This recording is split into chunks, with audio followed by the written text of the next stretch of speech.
गणेशाय नमः।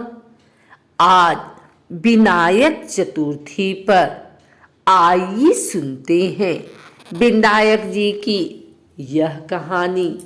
एक ब्राह्मण था जो नित्य प्रतिदिन सुबह उठकर गंगा जी स्नान के लिए जाता और आकर विनायक जी की पूजा करता और विनायक जी की कहानी सुनता था।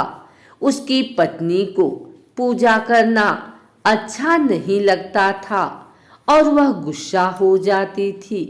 कहती थी कि सुबह पहले पूजा करने के लिए बैठ जाते हो, मैं झाड़ू निकालती हूँ, घर का काम करती हूँ, तुम्हें कोई काम नहीं है क्या?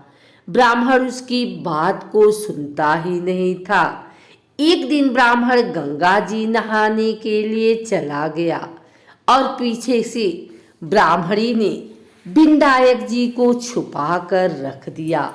वापस आकर ब्राह्मण ने कहा कि विनायक जी की मूर्ति कहाँ गई? तो ब्राह्मणी बोली कि मुझे तो नहीं पता कहाँ गई। ब्राह्मण ने खाना नहीं खाया और पानी भी नहीं पिया। ब्राह्मण ने कहा कि जब तक मैं विनायक जी की पूजा नहीं कर लेता तब तक अन्न जल ग्रहण नहीं कर सकता। मैं तो विनायक जी की पूजा करने के बाद ही अन्न जल ग्रहण करूंगा। ब्राह्मणी ने ब्राह्मण को बहुत समझाया कि खाना खा लो, लेकिन उसने नहीं खाया। दोनों को लड़ते झगड़ते देखकर विनायक जी की मूर्ति हंसने लगी। तब ब्राह्मणी गुस्से में आकर बोली कि मूर्ति वहां रखी है। उसके पास ब्राह्मण ने विनायक जी की पूजा अर्चना की।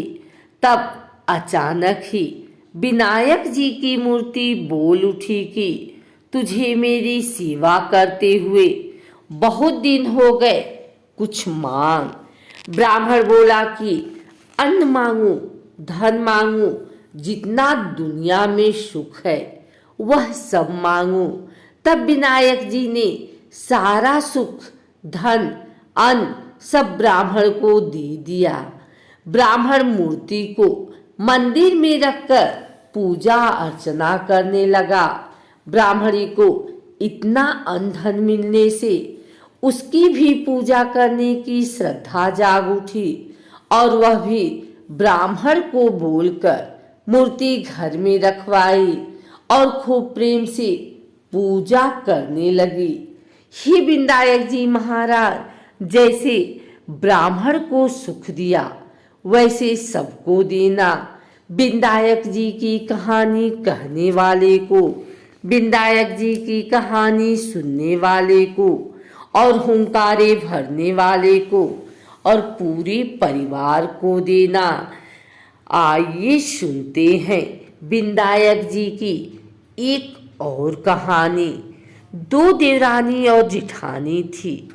देवरानी के पास बहुत धन था, लेकिन जेठानी गरीब थी। जेठानी गणेश जी की बहुत आराधना करती थी। वह अपनी देवरानी के घर आटा पीसने जाती थी। जिस कपड़े से वह आटा सानती थी, उस कपड़ों को घर लाकर पानी में घोलकर अपने पति को पिला देती थी। एक दिन देवरानी के लड़के ने देख लिया और अपनी माँ से बोला कि माँ, ताई यहाँ से आटे का कपड़ा ले जाकर ताऊ जी को घोलकर पिला देती है। देवरानी बात सुनकर बहुत गुस्सा हुई और जेठानी को बोली कि मेरे घर से आटा छानने के बाद कपड़ा यहीं पर रखकर हाथ धोकर जाए। वह ऐसा ही करने लगी, लेकिन जब वह घर जाती तो उसका पति बोलता कि आटा घोल कर दे, बहुत भूख लग रही है। जेठानी ने बोला कि आज उसने आटा छानने का कपड़ा रख लिया। तब उसका पति गुस्से में आकर उसको मारने लगा। उस रात वह गणेश जी करती सो गई। गणेश जी आए और उन्होंने पूछा कि क्यों सो रही है। वह बोली कि मेरी देवरानी के यहाँ आटा छानने को कपड़े लाकर मेरे पति को घोलकर पिला रही थी। आज उसने कपड़ा रख लिया, मैं पिला नहीं सकी, इसीलिए मेरे पति ने मुझे मारा है। गणेश जी ने कहा कि मैं घर घर से तिलकुट खाकर आया हूँ, इसलिए मुझे शौच जाना है। कहाँ पर जाऊं? उसने कहा कि महाराज बहुत जगह पड़ी है, कहीं भर चले जाओ। गणेश जी शौच करके वहां से चले गए। थोड़ी देर बाद जब उसने उठकर देखा कि सारा घर तो हीरों से जगमगा रहा है, वह धन को इकट्ठा करने लगी तो देवरानी के घर जाने में देर हो गई। देवरानी ने लड़के को भेजा, देख कर आओ आज ताई क्यों नहीं आई। लड़की ने आकर देखा कि ताई के घर में तो बहुत सारा धन हो रहा है। उसने जल्दी से जाकर अपनी माँ को बताया। देवरानी दौड़ी दौड़ी आई और पूछा कि तेरे यहाँ इतना धन कहाँ से आया। तब जेठानी ने सारी बात बता दी। इतनी सुनकर देवरानी घर पर आई और अपने पति से बोली कि मुझे भी लकड़ी से मारो। जेठानी के पति ने उसे लकड़ी से मारा था। उसके घर बहुत धन हो गया। उसका पति बोला कि तू धन की भूखी क्यों मार खाती है, लेकिन वह नहीं मानी। उसके पति ने उसे खूब मारा। वह सारा मकान खाली करके गणेश जी का नाम लेकर सो गई। गणेश जी आए और बोले कि मैं घर घर से तिलकुट खाकर आया हूँ, इसलिए मुझे शौच जाना है, कहाँ पर जाऊं। तब वह बोली कि महाराज मेरी तो बहुत बड़ा मकान है, कहीं पर भी चले जाओ। गणेश जी सोच करके वहां से अंतर ध्यान हो गए। थोड़ी देर बाद वह उठकर देखी तो उसने देखा कि घर में बहुत सारा कूड़ा कचरा रखा हुआ है। यह देखकर वह बोली, महाराज आपने तो मेरे साथ कपट किया।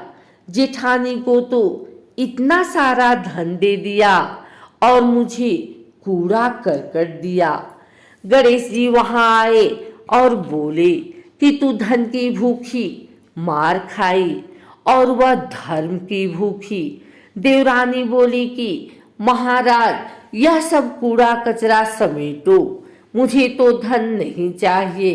तब गणेश जी ने कहा कि तेरे पास जितना धन है उसमें से आधा जेठानी को दे दे, तब यह सब कूड़ा कचरा समेट लूंगा।